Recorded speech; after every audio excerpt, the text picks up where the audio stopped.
سر یہ ہے کہ برادر اسلامی ملک سعودی عرب کے ساتھ پاکستان میں کے جو تعلقات ہیں وہ ایک آئیڈیل سچویشن میں آگے بڑھ رہے ہیں، اور اگر ماضی قریب میں بھی بات کریں تو کافی کوششیں کی گئی ہیں، ملٹری لیڈرشپ بھی آن بورڈ ہے کہ تعلقات بہتر ہوں، لیکن ایسے میں ایک پولیٹیکل پارٹی جو ہے وہ مسلسل اس طرح کی بیان بازی کر رہی ہے، خاص طور پر ریجیم چینج کا الزام جو ہے اسی برادر ملک کے اوپر عائد کر رہی ہے. اس پہ کیا کمنٹس ہیں؟ لیکن پہلے تو میں یہ عرض کرنا چاہوں گا کہ سعودی عرب کے ساتھ پاکستان کے بڑے دیرینہ برادرانہ محبت اور احترام والا رشتہ ہے، اور حضرت رائل ہائنس شہزادہ خالد بن سلمان جو سے ہیں وہ 23 مارچ کی جو پریڈ تھی اس میں گیسٹ آف آنر کے بھی تشریف لائے، جو ہمارے لیے بڑے فخر کی اور عزت کی بات ہے. وزیر خارجہ جو ہیں اپنی ہائے رکنی کمیٹی کے ساتھ ڈیلیگیشن کے ساتھ آئے. سعودی ایک ہائی بزنس ڈیلیگیشن ابھی آیا ہوا تھا پاکستان، وزیر اعظم پاکستان دورہ ہوا، آرمی چیف کا دورہ ہوا. تو یہ تمام جو دورے ہیں، یہ روابط جو سے ہیں، یہ ان دیرینہ محبت اور احترام کے رشتوں کو مزید سولیڈیفائی کرتے ہیں. اور سعودی عرب اس وقت جو پاکستان کی معیشت ہے، اس دور میں، اس ٹائم میں جو اس میں انویسٹمنٹ کر رہا ہے، جو دلچسپی لے رہا ہے، جو مدد کر رہا ہے، اس کے اوپر آپ نے وزارت خارجہ کو، حکومت پاکستان کو، وزیر اعظم کو متعدد بار سن لیا ہوگا کہ پاکستان اس کے اوپر مشکور بھی ہے، پاکستان اس کو انڈرسٹینڈ بھی کرتا ہے. اور دفاعی طور پہ بھی ہمارے سعودی عرب کے ساتھ بڑے گہرے اور پرانے روابط ہیں، سیکیورٹی ڈومین میں بھی، اور یہ مزید مضبوط ہو رہے ہیں. جہاں آپ نے یہ پرٹیکولر سوال کیا، یہ بہت افسوسناک ہے. میں نے ابھی تھوڑی دیر پہلے ذکر کیا تھا کہ پاکستان کا جو آئین ہے اس کا آرٹیکل 19 بھی اس بات کی قطعاً اجازت نہیں دیتا کہ آپ فریڈم آف سپیچ کے پیچھے، اپنی اظہار رائے کے پیچھے چھپ کے دوستانہ ممالک کے تعلقات کو ڈیمیج کریں. تو یہ ایبسولوٹلی غلط ہے. لیکن اس کے آپ کو کانٹیکسٹ کو اگر سمجھیں تو یہ وہ مذموم سیاسی سوچ ہے جس کا میں ذکر کر رہا ہوں کہ ہم نہیں تو کچھ نہیں. یہ وہی سوچ ہے جو چاہتی نہیں کہ پاکستان معاشی طور پہ اپنے پیروں پہ کھڑا ہو. یہی جو سیاسی سوچ ہے، کیا انہوں نے آپ سب کے سامنے IMF کو لکھا نہیں کہ پاکستان کی جو امداد ہے اس کو مشروط کیا جائے، وہ نہ دی جائے تاکہ پاکستان دیوالیہ ہو جائے؟ کیا انہوں نے IMF کی بلڈنگ کے سامنے مظاہرے نہیں کیے، دنیا بھر نے نہیں دیکھے؟ کیا انہوں نے امریکہ میں لابنگ فرم رکھ کے امریکن سیاست پہ اثر انداز ہونے کی کوشش نہیں کی، پاکستان پہ پابندیاں لگائی جائیں؟ تو جب وہ آپ کے دوست برادر ممالک کو، اور وہ بھی سعودی عرب جیسا ملک جس کے ساتھ میں نے کہا ہمارا ایک باقی رشتوں کے علاوہ ایک محبت احترام کا، ایک مذہب سے جڑا ہوا، ایک جذباتی لگا ہوا ہے اس ملک کے ساتھ ہمارا، اس طرح کی بات چیت کریں تو اس سے پتہ چلتا ہے کہ ان کے لیے کوئی حد نہیں رہی. وہ اس ملک کی کسی وجہ سے یہ چاہتے ہیں کہ یہ ملک معاشی طور پہ ہر لحاظ سے نیچے جائے، اور اس کے لیے کچھ کرنے کو اور کچھ بھی کہنے کو تیار ہے. افسوسناک، انتہائی افسوسناک.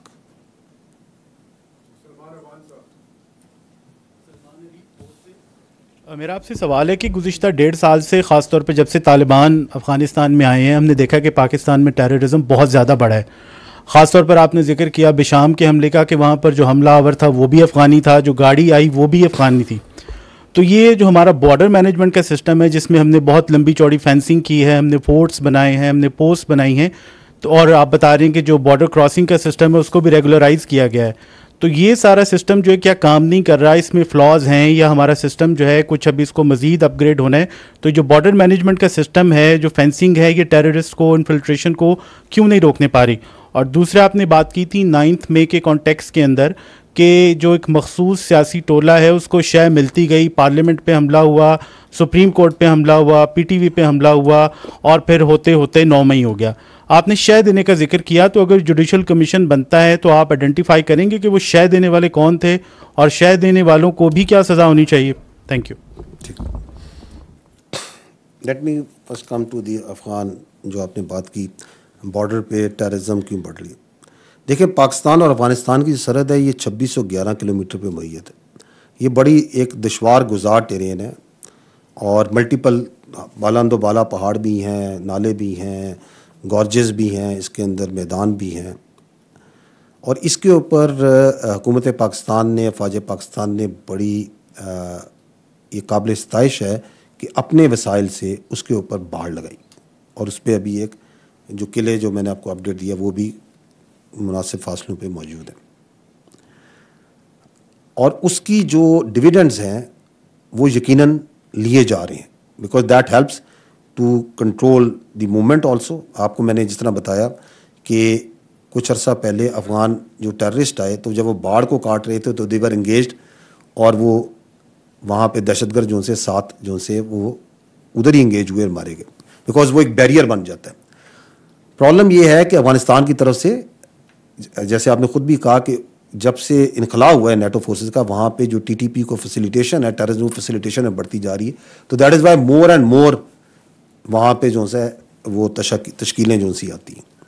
لیکن بارڈر مینجمنٹ جو سی ہے نا, اگر آپ یہ دیکھیں کہ کسی بھی دو ممالک میں یہ کبھی بھی فول پروف نہیں ہو سکتی. آپ امریکہ اور میکسیکو کی ایگزامپل لے لیں.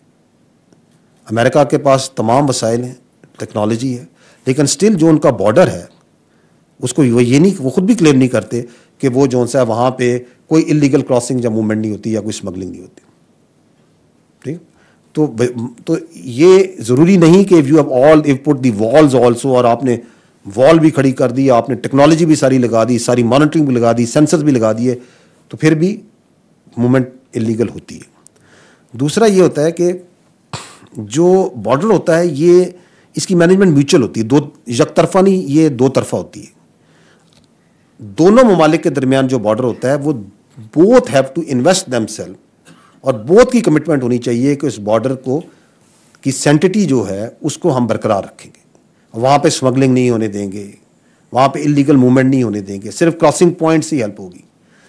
جبکہ پاکستان تو ایک طرف اس میں بھرپور کوشش کر رہا ہے اپنے وسائل کے مطابق, لیکن دوسری سائڈ پہ اس طرح نظر نہیں آ رہا.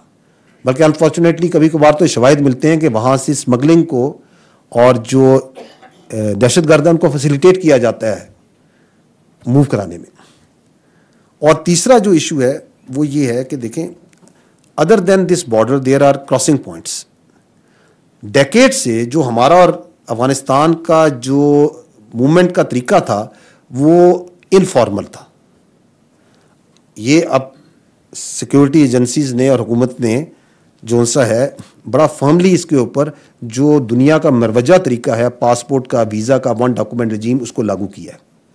دوسری طرف سے اس پہ تحفظات ہیں افغان عبوری حکومت کی طرف سے, لیکن ہمارا پوائنٹ یہ ہے کہ یہ this has to be as per جس طرح پوری دنیا کے بارڈرز میں ہوتا ہے. ہم نے اس کو ایک نارمل بارڈر بنانا ہے. یہ تو نہیں کہ کوئی آ جائے ادھر اور بعد میں وہ علاج کے لیے آیا اور بعد میں پتہ ہی نہیں چلا وہ کدھر چلا گیا, یا وہ کسی اور وجہ سے آئے اور کوئی پتہ ہی نہیں کہاں چلا گیا. تو پاسپورٹ ہونا چاہیے, اس پہ ایمبیسی میں جس طرح ویزا لگتا ہے اس کی وجوہات ہونی چاہیے, کیوں ویزا لگنا ہے, کتنے دنوں کا لگنا ہے. تو دیٹ ون ڈاکومنٹ رجیم جو ہے وہ بڑا امپورٹنٹ ہے پلیس کرنا, اور وہ پلیس کیا جا چکا ہے, اور بتدریج اس نظام کو امپروو بھی کیا جا رہا ہے. اینڈ اندر ریزن از کہ دیکھیں پاکستان میں افغانیوں کی ایک بہت بڑی تعداد آلریڈی موجود ہے. میں نے آپ کو فگر دیا کہ جب سے یہ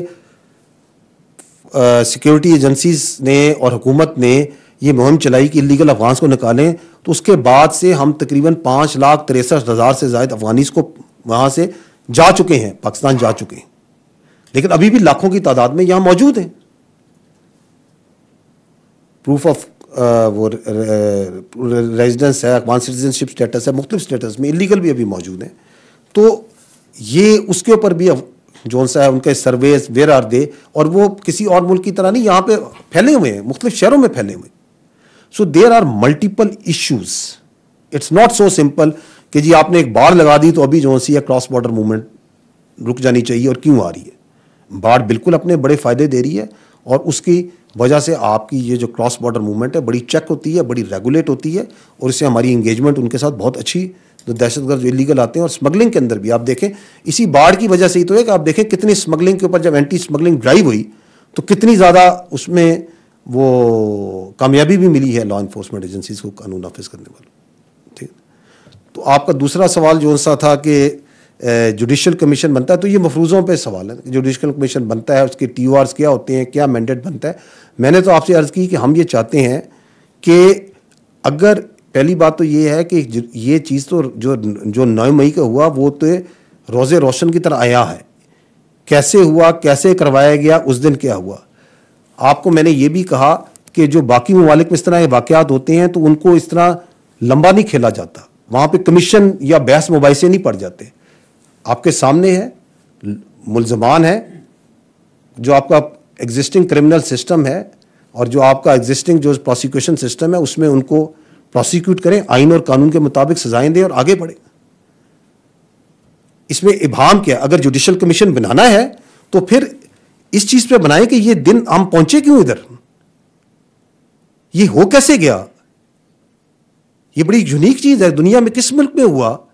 وہاں تو میں نے بتایا کہ چھوٹا سا کوئی واقعہ ہو جاتا ہے, کوئی املاک کو نقصان پہنچاتے ہیں, بلوائی کرتے ہیں. وہ جن ملکوں کی ہم مثالیں دیتے ہیں جہاں سے ہم اپنا قانون لیتے ہیں اور جن ملکوں کو ہم ترقی یافتہ سمجھتے ہیں وہاں تو بڑی سختی سے آتے ہیں. یہاں کیسے ہو گیا کہ جی آپ نے اپنے بانی کے گھر کو ہی جلا ڈالا, آپ اپنے ہی شہیدوں کے مجسموں کو ہی جلا ڈالا, ان کو ہی آپ ڈنڈے مار رہے ہیں, آپ جی ایچ کیو پہ اپنے اٹیک کر رہے ہیں, آپ اپنے فوجیوں پہ ہی پتھر مار رہے ہیں. اس کے پیچھے ایک پوری ایک کہانی ہے, اور وہ جو پوری کہانی ہے کیونکہ اس کو شے دی گئی, اس کو چیک نہیں کیا گیا, اس کو ٹائم پہ روکا نہیں گیا, اور اب اس پہ جو جھوٹ بولا جا رہا ہے اس واقعے کو جو سب کے سامنے ہوا اس کے اوپر ابھی مزید کہ جوڈیشل کمیشن بنا دیں, اس پہ بحث کر لیتے ہیں کون تھا, کیا تھا, کیسے تھا, کس نے کرایا.